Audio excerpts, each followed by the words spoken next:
Mini विधानसभा निवडणुका म्हणून ओळखल्या जाणाऱ्या नगरपरिषद आणि नगरपंचायतीच्या निवडणुकांसाठी उमेदवारी अर्ज भरण्याची मुदत काल संपली आहे। आजपासून अर्जांची छाननीची प्रक्रिया सुरू होते आहे। अर्जाच्या छाननीच्या नंतर वैध उमेदवारांची यादी जाहीर केली जाणार असून 19 ते 21 नोव्हेंबर या दरम्यान उमेदवारांना अर्ज मागे घेता येतील। तर 26 नोव्हेंबर रोजी उमेदवारांची चिन्हांसह अंतिम यादी जाहीर केली जाणार आहे। राज्यामधल्या 246 नगरपरिषदा आणि 42 नगरपंचायतींसाठी येत्या 2 डिसेंबरला मतदान होणार आहे।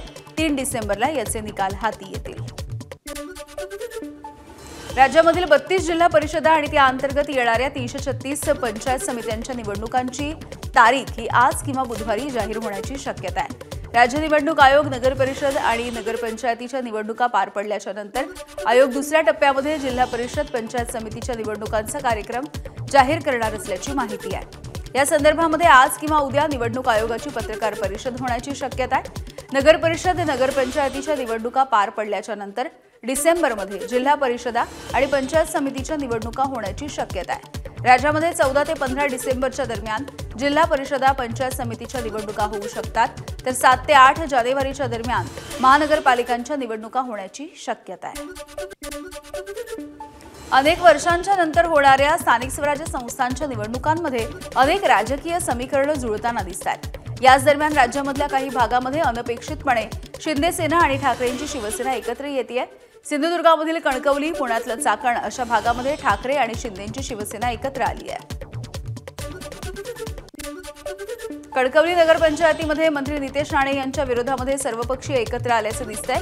विशेष म्हणजे भाजपचे नेते आणि मंत्री नितेश राणे यांचे बंधू निलेश राणे हे एकमेकांच्या विरोधामध्ये जाताना सध्या बघायला मिळतात। शहर विकास आघाडीमध्ये काँग्रेस तसंच राष्ट्रवादी, दोन्ही शिवसेना या सगळ्यांचा समावेश आहे। कणकवली नगरपंचायतीमध्ये नगराध्यक्षपदासाठी भाजपकडून समीर नलावडे आणि शहर विकास आघाडीकडून संदेश पारकर हे निवडणुकीच्या रिंगणामध्ये उतरतायत। त्यामुळे जिल्ह्यासह राज्याचं लक्ष देखील या निवडणुकीकडे लागलेलं आहे।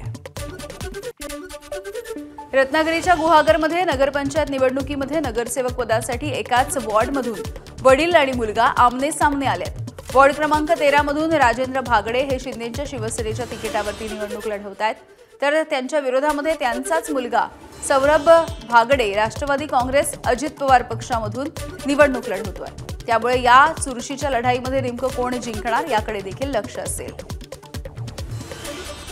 कोल्हापूर जिल्ह्यामधल्या कागल नगरपालिकेची निवडणूक अत्यंत रंगतदार होणार आहे, कारण या ठिकाणी हसन मुश्रीफ आणि समरजित घाटगे हे एकत्र आल्यामुळे अनेकांच्या भुवया उंचावल्या। आज दुपारी समरजित घाटगे आणि हसन मुश्रीफ एकत्रित येऊन आपली भूमिका स्पष्ट करतील। या दोन्ही नेत्यांनी आघाडी केल्यामुळे शिवसेनेचे माजी खासदार संजय मंडलिक हे मात्र एकाकी पडले। शिवाय महायुतीमधला भाजप पक्ष देखील कागलमध्ये एकाकी पडलाय। बारामती नगर परिषदेमध्ये राष्ट्रवादी विरुद्ध महाविकास आघाडी विरुद्ध भाजप अशी लढत होणार आहे। आगामी नगर परिषदेच्या निवडणुकीसाठी बारामतीमध्ये अजित पवार यांची राष्ट्रवादी काँग्रेस, भाजप पुरस्कृत आघाडी तसंच राष्ट्रवादी काँग्रेस, शरदचंद्र पवार पक्ष अशी तिहेरी लढत होताना दिसेल। अजित पवार यांच्या राष्ट्रवादी काँग्रेसकडून बारामती बँकेचे अध्यक्ष सचिन सदाशिव सातव यांचा अर्ज दाखल करण्यात आला। भाजप पुरस्कृत आघाडीकडून गोविंद देवकाते यांचा नगराध्यक्षपदासाठी अर्ज दाखल झालाय। आगामी निवडणुकांच्या पार्श्वभूमीवरती भाजपमध्ये जोरदार इनकमिंग सुरू झालंय। भाजपचे प्रदेशाध्यक्ष रवींद्र चव्हाण यांच्या उपस्थितीमध्ये आज डोंबिवलीमध्ये विविध पक्षांच्या नेत्यांचा भाजपमध्ये प्रवेश होणार आहे। सकाळी 8:30 वाजता हा पक्षप्रवेश पार पडेल। सामाजिक कार्यकर्ते अंजली दमानिया आज पुण्याच्या दौऱ्यावरती असतील। अंजली दमानिया आज पार्थ पवार यांच्या जमीन घोटाळ्याची माहिती घेणार आहेत। यासोबतच त्या जमिनीच्या वतनदारांसोबतही संवाद साधतील आणि त्यानंतर त्या माध्यमांशी बोलतील। ठाकरेंच्या शिवसेनेच्या उपनेत्या सुषमा अंधारेंना हक्कभंग समितीनं नोटीस पाठवली आहे। कुणाल कामराच्या कवितेचं समर्थन केल्याप्रकरणी सुषमा अंधारे यांना हक्कभंग समितीनं नोटीस पाठवली। दरम्यान नोटीस पाठवणारे आमदार रमेश बोरनारे हे राजकारण करत असून आवाज दाबण्याचा प्रयत्न केला जात असल्याचा पलटवार देखील अंधारेंनी केलाय। तर या नोटीशीला योग्य उत्तर देणार असल्याचं देखील त्यांनी म्हटलंय।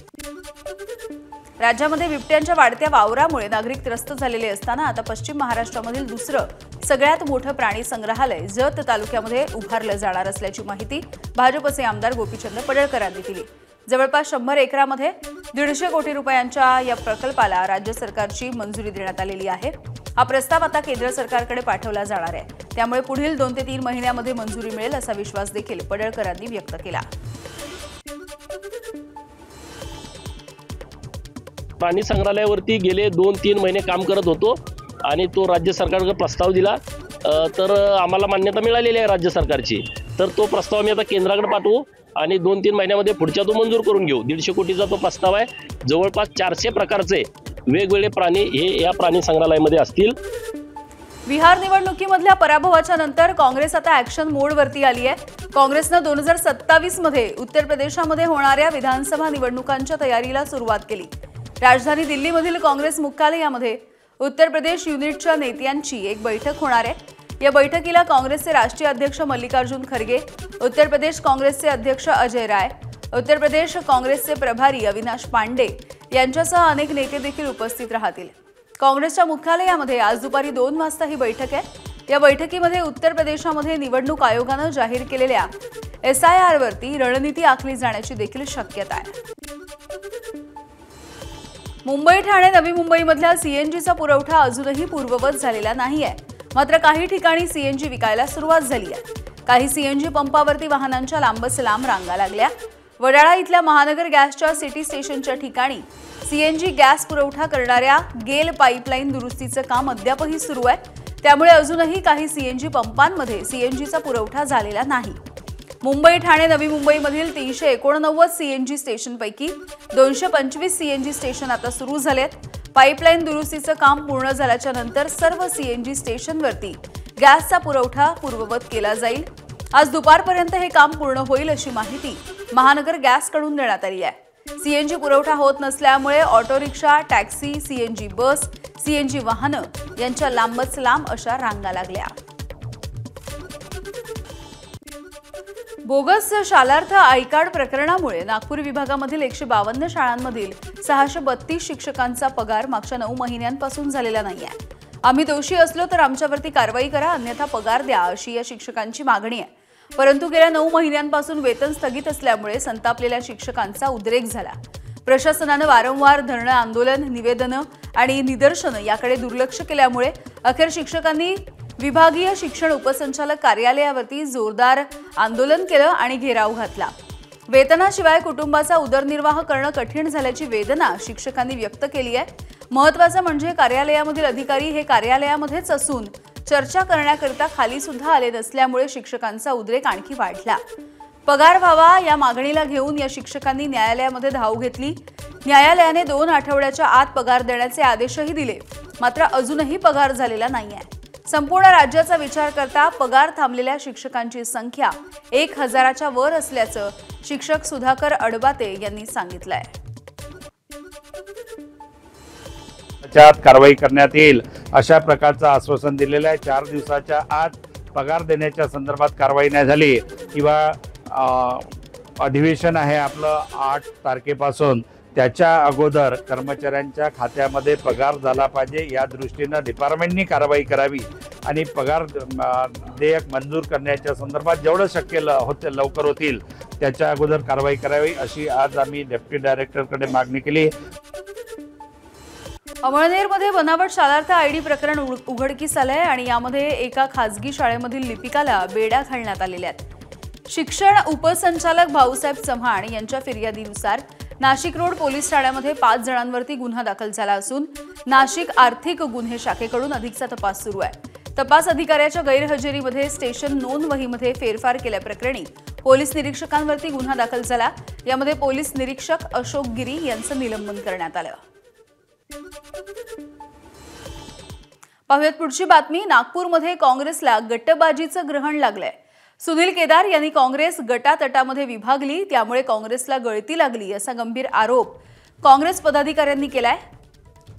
नगराध्यक्षपदाची उमेदवारी देताना निष्ठावंतांना दूर ठेवलं, एवढंच काय, डिगडोह बुटीबोरीमध्ये काँग्रेसचा AB फॉर्म न देता भाजपच्या कार्यकर्ता राहिलेल्या व्यक्तीला पाठिंबा देण्यात आला असे अनेक गंभीर आरोप सुनील केदार यांच्यावरती करण्यात आले। काँग्रेसचे नेते सुनील केदार यांच्यावरती बँक घोटाळ्याच्या प्रकरणी 1200 कोटी रुपयांची रिकव्हरी निघत असल्यामुळे त्यांनी एका प्रकारे भाजपसाठी सुपारी घेऊन काँग्रेसमध्ये उमेदवारी दिल्याचा आरोप काँग्रेसचे माजी जिल्हाध्यक्ष बाबा आष्टनकर यांनी केलं आहे। केदार साहेबांना पक्षाचे प्रामाणिक कार्यकर्ते नको आहेत। त्यांना त्यांच्या गटाचे आणि त्यांच्या मागे मागे धावणारे कार्यकर्त्यांची त्यांना गरज आहे। म्हणून ते पक्ष संपवण्यासाठी गटा आणि पक्षाचं इमानदारीने काम करणाऱ्या कार्यकर्त्यांवर अन्याय करून गट मोठा करायचा हा त्यांचा दृष्टिकोन आहे आणि यामुळे पक्ष रसातळाला चाललेला आहे। आता पक्ष वाचवायचा असेल तर निष्पक्ष काम करणारा माणूस असला पाहिजे। कार्यकर्त्यांची भांडणं असतील तर नेत्यांनी मिटवली पाहिजे, परंतु नेतेच कार्यकर्त्यांना आपसामध्ये भांडवण्याचं काम करत आहे, त्याच्यामुळे पक्ष लयास चाललेला आहे। जर आपण लोकसभामध्ये 17,500ची काँग्रेस लीड देऊ शकते तर हिंगणा विधानसभामध्ये काँग्रेस का नाही लढू शकत? तर काँग्रेस हा विषय होता, परंतु यांनी गटाच्या लोकांनी, जसं कुणाल भगत जर कोणत्याच गटाचा नाही आहे पण याला उमेदवार नाही बनू द्यायचा, म्हणून त्यांनी दुसरा दुकान मांडली आणि पूर्ण संघटनेचा काँग्रेसचा वाटोळा केलेला आहे। मराठवाड्यामधल्या मराठ्यांना कुणबी प्रमाणपत्र देण्याच्या विरोधामधल्या याचिकांवरती आज सुनावणी होईल। 2 सप्टेंबरच्या शासन निर्णयाला आव्हान देणाऱ्या याचिकांवरती मुंबई उच्च न्यायालयामध्ये सुनावणी होणार आहे। मराठवाड्यामधल्या मराठ्यांना कुणबी प्रमाणपत्र देण्याचा मार्ग मोकळा करणाऱ्या शासन निर्णयाला अनेक ओबीसी संघटनांनी मुंबई उच्च न्यायालयामध्ये आव्हान दिलं। पुरेशा आकडेवारीशिवाय राजकीयदृष्ट्या प्रभावशाली आणि सामाजिकदृष्ट्या प्रगत समुदायाला मनमानी पद्धतीनं ओबीसी दर्जा देण्यात आला असून ते संविधानाच्या कलम 14चं उल्लंघन असल्याचा आरोपही याचिकेच्या माध्यमातून करण्यात आलाय। तसंच तो शासन निर्णय जरांगेंच्या मुंबईतल्या आंदोलनाच्या पार्श्वभूमीवरती राजकीय दबावापोटी काढल्याचा दावा देखील याचिकेमधून करण्यात आला। मागील सुनावणीमध्ये शासन निर्णयावरील अंतरिम स्थगितीची मागणी मुंबई उच्च न्यायालयानं फेटाळून लावली होती। यावेळेला राज्य सरकारला नोटीस बजावत सामाजिक न्याय आणि विशेष सहाय्य विभागाच्या मार्फत प्रतिज्ञापत्राद्वारे उत्तर देण्याचे आदेश मुंबई उच्च न्यायालयानं दिले होते। नाशिकच्या इंदिरानगर परिसरामधल्या एका मांत्रिकानं तंत्रविद्येच्या माध्यमातून पूजाविधी करत थेट जमिनीतून सोनं काढण्याचं आमिष दाखवत एका महिलेचं अनेक वर्ष लैंगिक शोषण केलंय, तर महिलेची तब्बल 50 लाख रुपयांची आर्थिक फसवणूकही केल्याची माहिती तपासातून समोर आली आहे। या प्रकरणी गणेश जगताप नावाच्या भोंदू बाबाच्या विरोधात इंदिरानगर पोलीस ठाण्यामध्ये विविध कलमांच्या अन्वये गुन्हा दाखल करण्यात आला। बंगला घेऊन देतो, फ्लॅट मिळवून देतो, जमिनीतून सोनं काढून देतो, पैशांचा पाऊस पाडतो, अशा एक ना अनेक खोट्या आश्वासनांनी फिर्यादी आणि तिच्या कुटुंबियांकडून सुमारे 50 लाख रुपयांची फसवणूक करत आणि तिचं लैंगिक शोषण देखील यानं केलंय। या घटनेच्या नंतर अंधश्रद्धा निर्मूलन समितीकडून या भोंदू बाबाच्या विरोधामध्ये कठोर कारवाई करण्याची मागणी होती आहे। गणेश जगताप हा भोंदू बाबा अद्यापही फरार आहे। इंदिरानगर पोलिसांकडून त्याचा शोध सुरू आहे।